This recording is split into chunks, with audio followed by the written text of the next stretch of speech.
Shalom, salam S4K. Sebelum kita merenungkan firman Tuhan, kita siapkan hati, mari kita berdoa.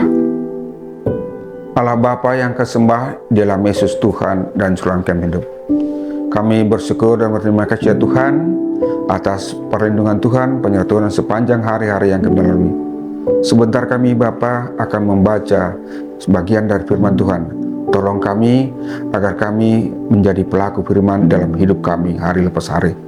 Inilah doa kami ya Bapa. Dalam Yesus Tuhan kami mengucap syukur kepada Bapa di surga. Amin. Tema yang memberkati kita hari ini yaitu komunikator yang hebat, yang terambil dari 2 Samuel 12 ayat yang pertama sampai yang ke-6 yang berbunyi demikian. Tuhan mengutus Natan kepada Daud, dan ia datang kepada Daud dan berkata kepadanya, ada 2 orang dalam satu kota, yang seorang kaya, yang lain miskin. Si kaya mempunyai sangat banyak kambing domba dan lembu sapi. Si miskin tidak mempunyai apa-apa selain dari seekor anak domba betina yang kecil, yang dibeli dan dipeliharanya. Anak domba itu menjadi besar, makan dari suapnya dan minum dari pialanya, dan tidur di pangkuannya seperti seorang anak perempuan baginya. Pada suatu waktu orang kaya itu mendapat tamu, dan ia merasa sayang mengambil seekor dari kambing dombanya ataupun lembunya untuk memasaknya bagi pengembara yang datang kepadanya itu. Jadi ia mengambil anak domba betina kepunyaan si miskin itu dan memasaknya bagi orang yang datang kepadanya itu.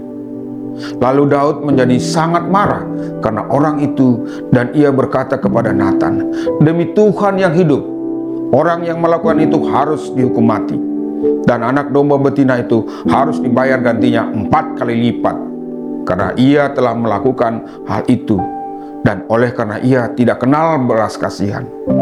Kata-kata orang berhikmat seperti kusa dan kumpulan-kumpulannya, seperti paku-paku yang tertancap diberikan oleh satu gembala. Demikianlah firman Tuhan. Seorang yang mampu menyampaikan satu topik dengan baik dan menarik sehingga orang yang mendengarnya setuju adalah seorang komunikator yang baik. Tuhan Yesus adalah seorang komunikator yang hebat. Kebenaran yang diajarkannya melalui metode bercerita membuat orang berbondong-bondong datang kepadanya. Metode komunikasi bercerita juga dipakai oleh Natan ketika ia diutus Tuhan untuk menegur Daud. Daud seolah terhipnotis oleh cerita yang dipaparkan Natan. Ada 2 orang dalam suatu kota, yang seorang kaya, yang lain miskin. Si kaya mempunyai sangat banyak kambing domba dan lembu sapi.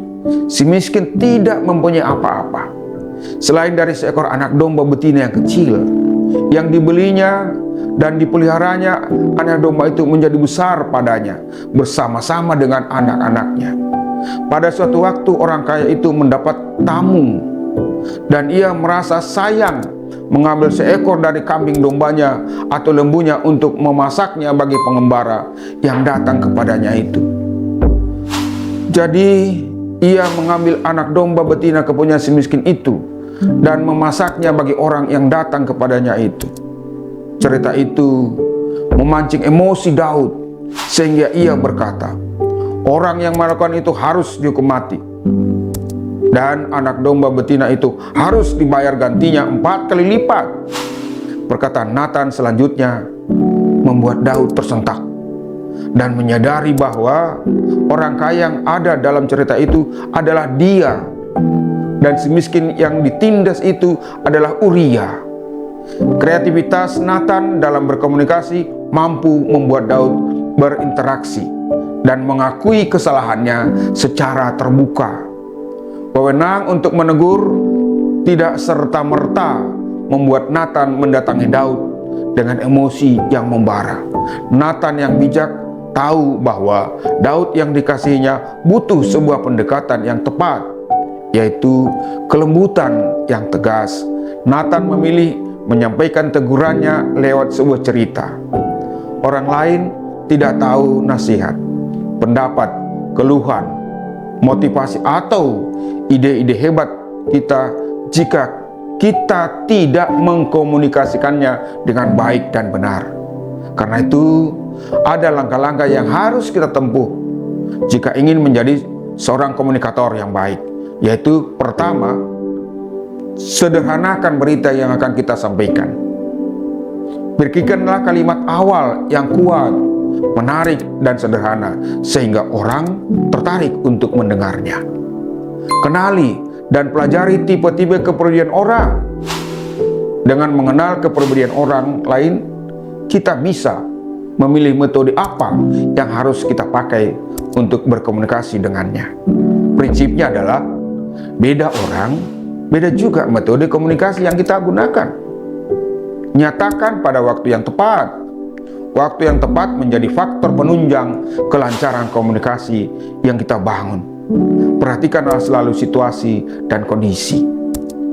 Tunjukkan sebuah kebenaran dan mintalah respon. Buatlah orang yang diajak berkomunikasi merasakan kebenaran yang kita rasakan, sehingga ia memberikan respon. Keterampilan seorang di dalam berkomunikasi menggambarkan tingkat pencapaian dalam hidupnya. Renungan harian ini disadur dari buku renungan harian Manna Sorgawi. Respon kita terhadap panggilan suara Tuhan mengubah kehidupan kita menjadi hidup yang penuh syukur. Untuk itu, mari kita kembali bersatu dalam doa.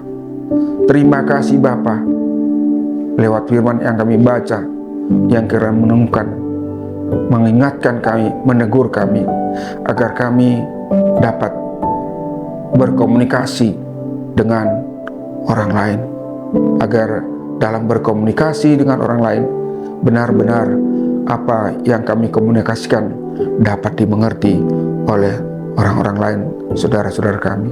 Terima kasih Bapa, firman yang kami baca, tolong kami agar kami benar-benar menjadi pelaku firman di dalam kehidupan kami hari lepas hari.